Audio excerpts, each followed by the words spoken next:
Путин в объятиях Лукашенко и готов к заморозке войны, оккупанты под ударом в Крыму и генералопад в РФ. В эфире «Нехта» самые важные и интересные новости к этому часу. В гости со своим. Путин решил колесить по Минску на Аурусе. О чем беседует с Лукашенко и почему не доверяет ему. Никто не может тебе гарантировать, что в один момент двери не заблокируются, в машину не начнет поступать газ и там, человек не умрет. Катерами, ракетами и беспилотниками. Оккупанты в Крыму истерят о комбинированном ударе по объектам на полуострове. В Алуште был поражен узел связи российских оккупантов, воинская часть 28737. СИЗО для генералов. Друзья Шойгу теперь на нарах. Пропагандисты Кремля анонсируют новые аресты. Кому приготовиться? Друзья, всем привет! Для нас крайне важна активность и интерес каждого из вас. Спасибо вам за лайки, комментарии, подписки и репосты. Благодаря этому наши видео в тренде, а вы и сотни тысяч других пользователей всегда в курсе актуальных и важных событий. Именно о них сейчас и расскажем. Кроме того, не забывайте о кнопке «Спасибо» под нашим роликом. Начинаем. Военные объекты РФ в Крыму находятся в зоне досягаемости ВСУ. В ночь с четверга на пятницу в разных городах полуострова звучали взрывы. В частности, в районе Симферополя, Саках, Ялте, Джанкое, Евпатории и Алуште. В российском Минобороны говорят, что атака была комбинированная. Якобы в Крым летели и беспилотники, и ракеты «Атакамс», а по морю двигались безэкипажные корабли. Конечно же, россияне заявляют, что все уничтожили. Признают лишь прилет по некоему объекту хозяйственного назначения, который якобы пустовал.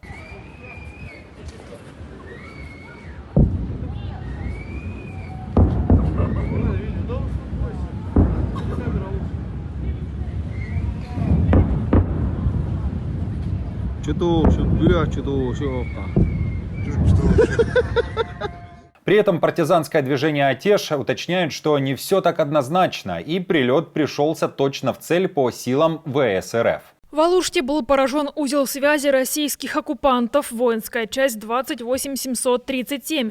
Эта часть является важным пунктом связи и управления оккупантов в Крыму. Стоит отметить, что это бывшая украинская воинская часть, теперь используемая оккупантами. Похоже на то, что были нанесены значительные повреждения оборудованию и есть множество уничтоженных оккупантов.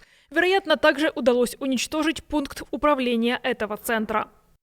Кроме того, украинские партизаны в Крыму сообщают, что российские войска сейчас эвакуируются из Джанкоя и уделяют внимание восстановлению аэродромов в глубине полуострова. В частности, идет речь об аэродроме Кировская в районе Феодосии и Багерово. Асинт и военные аналитики говорят, что за 10 лет в Крыму появилось несколько сотен военных объектов. Они рассредоточены по всему полуострову, и именно сейчас они являются одними из главных целей вооруженных сил Украины.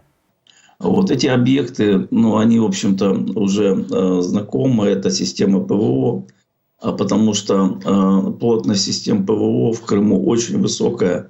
Я думаю, это, наверное, самая высокая плотность если сравнивать с территорией остальной Российской Федерации. Вот эти оккупованные территории. Это пункты базирования кораблей, это аэродромы, это узлы связи. Это склады, в общем, объекты, которые имеют прямое отношение к военной группировке России как в самом Крыму, так и за пределами. Поэтому я думаю, что вчера ночью такая работа была проведена. На основании данных разведки были установлены цели, был нанесен удар. Лукашенко принимает в свои объятия Путина. Два диктатора встречаются на этот раз в Минске и вновь говорят о применении ядерного оружия. Аналитики уверены, что до использования, конечно же, не дойдет, однако такая тактика необходима Кремлю, во-первых, для запугивания, а во-вторых, с целью повлиять на оказание военной поддержки Украине. Военные эксперты говорят, что угрозу наступления со стороны Беларуси исключать не стоит, однако сейчас сил на этом направлении для подобного маневра РФ не накопила. Интересно, что Путин не доверяет даже Лукашенко, и за собой в Минск он привез свой Аурус. И это в первую очередь связано со страхами кремлевского диктатора. Приезжает сразу 2 лимузина, может быть 3 лимузина, в зависимости от масштабов мероприятия и желания ввести в заблуждение. И вот эти 2-3 лимузина, они перемещаются по городу, они с одинаковыми номерами или вообще без номеров. То есть для потенциальных ликвидаторов или для потенциального покушения тяжело разобраться, это где он, в первом, во втором или в третьем, потому что они меняются местами постоянно, и ты их не можешь словить, где находится первое лицо. Вторая штука – это безопасность. Но это безопасность информационная, потому что никто не может гарантировать, что в предоставленном лимузине нет фото-видеокамер, какой-то фото-видеофиксации, аудиофиксации, где ты там какую-то военную тайну проговариваешь со своим начальником генштаба, а противоположная сторона это все услышит. Даже если ты будешь проверять этот лимузин на наличие жучков, можно их пропустить, потому что разные есть изощренные моменты, как это можно установить. И последний момент – это безопасность чисто физическая. Потому что никто не может тебе гарантировать, что в один момент двери не заблокируются, в машину не начнет поступать газ, и там человек не умрет. То есть, очень этого сильно боятся. Очень сильно боятся, что ты сядешь в чужой лимузин, там, например, чужая охрана, закрылись двери, и человека там просто удавили, удушили. То есть очень сильно этого боятся. Интересно, что белорусский Гаюн сообщают о том, что в Беларусь прибыл не только путинский Аурус, но и внезапно прилетел самолет Виктора Януковича, беглого украинского президента. Тем временем Рейтер со ссылкой на свои источники пишет, что Путин готов якобы к заморозке войны по существующей линии фронта, но при этом продолжит воевать, если на его условия не согласятся. Путин хочет подчинить себе Беларусь и Украину, превратить их в марионеточные государства для того, чтобы восстановить имперскую Россию. О мотивах и целях Путина в колонке The Economist пишет немецкий канцлер Олаф Шольц.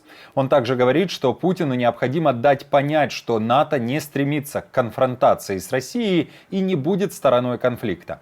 Помимо этого, Шольц категорично заявил, что у Европейского Союза не будет никакого ядерного оружия. Чтобы внести ясность, никакого ядерного оружия ЕС не будет. Это просто нереально. Также нет намерения ставить под сомнение суверенитет французской ядерной силы сдерживания. Нам необходимо обсудить, как добиться правильного сочетания возможностей для защиты Европы и сдерживания любого агрессора сегодня и в будущем. Если Путину необходимо преимущество на поле боя, то уже к концу 2024 и началу 2025 года в РФ объявят о новой волне так называемой частичной мобилизации. Об этом пишет Financial Times со ссылкой на свои источники, близкие к Минобороны РФ. В публикации идет речь о том, что тех, кого мобилизовали ранее, то есть с сентября 2022 года, плюс контрактников и зэков, будет недостаточно для того, чтобы удерживать инициативу. Правительство может продолжать пользоваться этой системой еще некоторое время. До конца этого или в начале следующего года новая волна частичной мобилизации станет неизбежной. По данным мониторинговых групп, в частности Deep State, наступление российских оккупантов продолжается. Силы ВС РФ продвинулись в районе Очеретина, это Донецкая область. Бои продолжаются также в Волчанске, Харьковской области и опять-таки на Донбассе в населенных пунктах Берестовое, Клещеевка, Уманская и Красногоровка. О мобилизации в РФ, а также о темпах наступления путинской армии мы поговорили с военным аналитиком Иваном Ступаком. Мы видим по увеличению денежных выплат тем людям, которые мобилизуются. Если раньше это было $2000 в лапу от региона, от которого мобилизируешься, и $2000 заработная плата. То есть 4000, не слабо. То сейчас вот эта разовая плата с $2000, она выросла уже до 10-11 тысяч долларов. То есть на каком-то моменте может возникнуть такая ситуация, когда денег уже недостаточно, денег на всех не хватает. И скажут, да какого черта, хватит вот это вот раздавать деньги, давайте вот забирать и там платить будем по минимуму, то есть экономить деньги будем. И тогда, вероятно, такая может ситуация возникнуть. Мы ожидаем, что темп продвижения россиян должен остановиться, то есть уменьшиться там, не знаю, на 20, 30, 40%. Тяжело говорить. Либо полностью зафиксируется, остановится, либо существенно замедлится, потому что западная помощь как раз все больше и больше набирает оборотов, все больше и больше техники, боеприпасов едет в Украину, и это сказывается. Мы видим, как постепенно фиксируется продвижение россиян в Харьковской области, фиксируется в плане, останавливается. В России продолжается генералопад, и это событие – целенаправленная кампания по чистке тех, кто попал в немилость Кремля. Событие в РФ анализирует Американский институт изучения войны. Аналитики сообщают, что увольнения могут грозить еще большему количеству старших офицеров армии РФ. Лишь за месяц под каток расправы попали 3 генералов, в том числе и замминистра. Всех их обвиняют в получении невероятного размера взяток. А, например, бывшего командующего 58-й армии Ивана Попова задержали по обвинению в мошенничестве. Итак, за решеткой на данный момент находится любитель шика, лоска, блеска Тимур Иванов. Юрий Кузнецов, тоже представитель военного ведомства, во время обысков у него нашли 100 миллионов рублей, дорогие часы, золотые монеты и предметы роскоши, сообщал Российский следственный комитет. Иван Попов, в свое время он критиковал решение Генштаба ВС РФ, а сейчас сидит в СИЗО. И Вадим Шамарин, тот тоже, вероятно, получил взятку в размере 36 миллионов рублей. Арестован был и начальник управления Департамента оборонного заказа Минобороны России Владимир Вертилецкий. Сняли с должности Сухраба Ахмедова, это командующий 20-й гвардейской краснознаменной общевойсковой армии. Российские пропагандисты, кстати, тоже уже анонсируют новые аресты.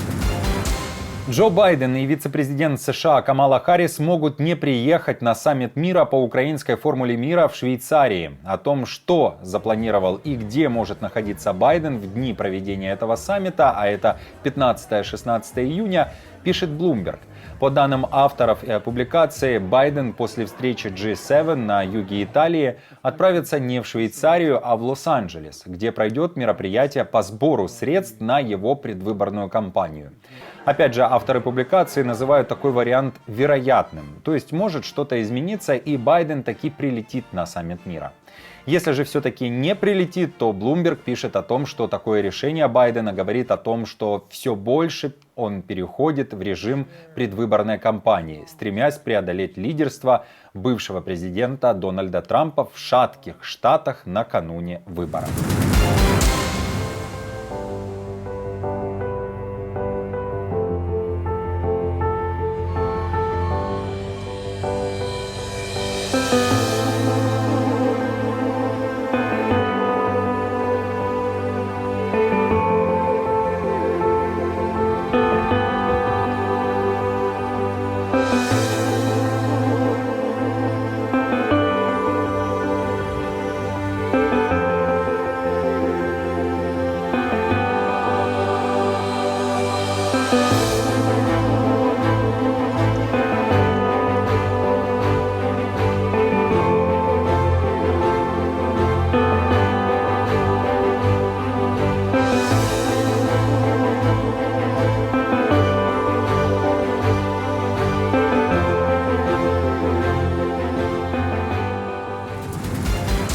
Друзья, спасибо вам за поддержку, вы наша опора, и напомню, что ваша помощь и участие помогает нам делать работу и видеться с вами каждый день. Постоянных донаторов и их комментарии вы видите сейчас на экране, и мы благодарны за эту поддержку. Если же вы хотите присоединиться к их числу, то нажимайте, пожалуйста, на кнопку «Спасибо» под нашим роликом или становитесь постоянным спонсором нашего канала. Мы же с командой продолжаем следить за самыми важными новостями, оперативную информацию от Нехта ищите, как всегда, в наших телеграм-каналах или на платформе X. Спасибо вам за доверие и то, что остаетесь с нами. До новых встреч и хороших вам новостей.